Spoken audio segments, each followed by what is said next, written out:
Welcome, everyone. This is the MasterClass. My name is Patricknazareth.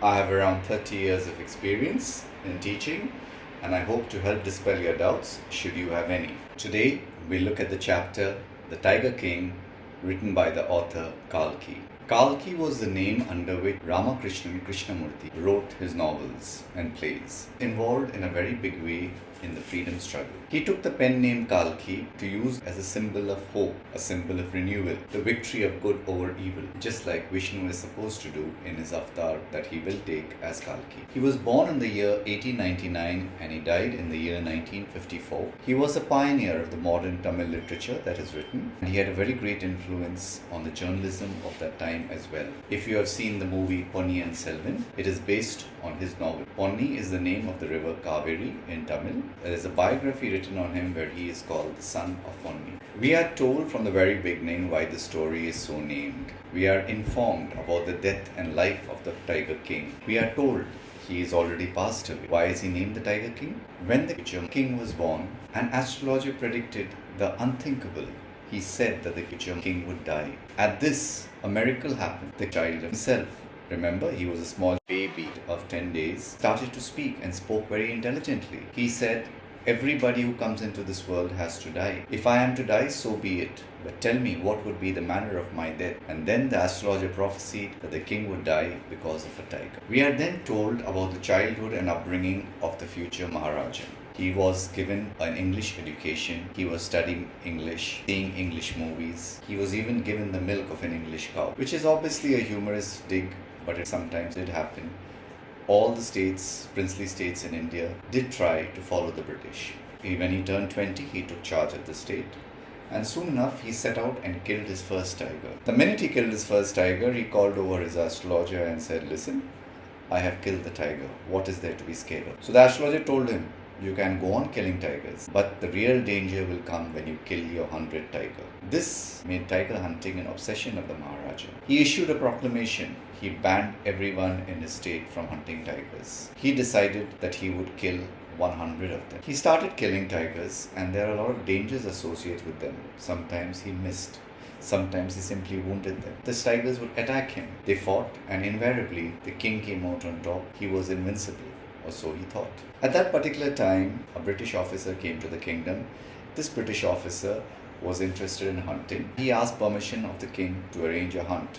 The king flatly refused. He did not want anybody else hunting tigers in his kingdom. The secretary tried to bring about a compromise. He said, "Listen, all this gentleman wants is for himself photographed with a tiger. It does not even matter to him if you kill the tiger." But the king refused again. He said that if he does this once, other British officers who come there will also insist on doing the same. And where will that leave him then? This refusal of the king put him at very grave risk of losing his kingdom because, as you will recall, the British ruled India at that time. So the Diwan and the king came together and they thought of a plan. They arranged for a jeweler from Calcutta to send 50 rings set with diamonds. And these rings was sent to the officer's wife. They hoped that the officer's wife would pick 1, 2, maybe even 3 and return the rest. She did nothing of that sort. She kept all 50 of them for herself. The bill came, 3 lakh of rupees. At that time, a huge amount. But the king and his diwan were happy. They may have lost money, but the king still had his kingdom. 10 years passed by very fast. He had killed 70 tigers. In fact, he had killed so many that he had driven all the tigers in his kingdom to extinction.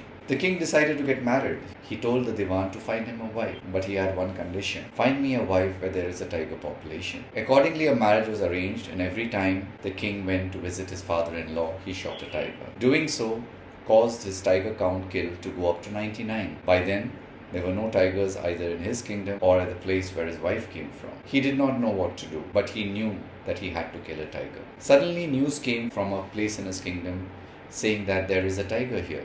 Why? Because some sheep were killed. So when the villagers decided it was not somebody among themselves only who stole the sheep and who ate it, they realized it was a tiger. So they sent for the king. The king came as soon as possible. He was so happy, he allowed the villagers a 3-year exemption from tax. But days passed and he kept on hunting and he couldn't find the tiger. He was losing his temper. He told his diwan, "We are going to increase the taxation." And the diwan told him, "Don't do this, because if you do this, then the people will revolt. the International Congress will come in, and then we will have to lose our kingdom. But the king was in no mood to hear anything. The Diwan went back and he came up with a plan. He bought an old tiger from the Madras Zoo. He pushed it into his car, went to where the Maharaja was camping, and literally forced the tiger out into the open. The tiger was very old. It simply stood in front of the Maharaja. The Maharaja raised his gun and shot. The tiger fell down dead. The Maharaja was happy. He went rushing back to his capital, to his palace. When the hunters examined the tiger, however, they realized the tiger was not dead. The king had shot and missed the tiger. Just the sound of the bullet was enough to cause the tiger to faint. What to do? If they told the king would probably have them punished in some way. So one person raised his gun and shot the tiger dead from a distance of a foot.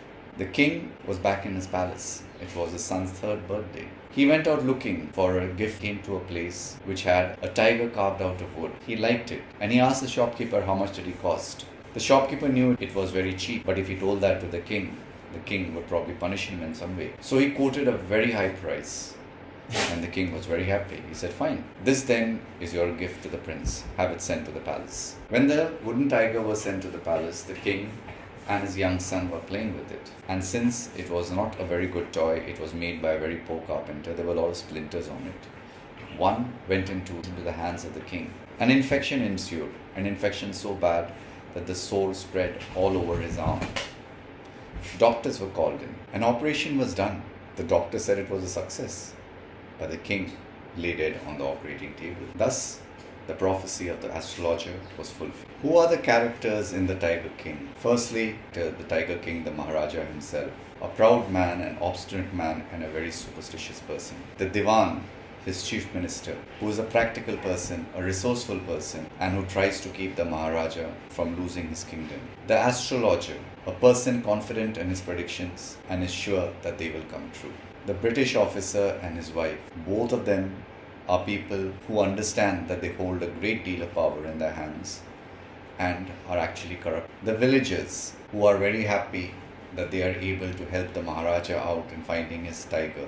The shopkeeper, he sells the Maharaja a toy, understanding full well the character of the Maharaja.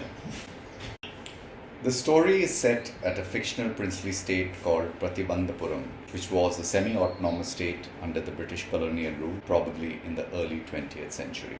What are the literary devices that are used in this story? The most important one is satire, making fun of things like the absolute power that royals had, superstition that everyone seems to believe in even today, and the relationships that kings of old shared with the British overlords.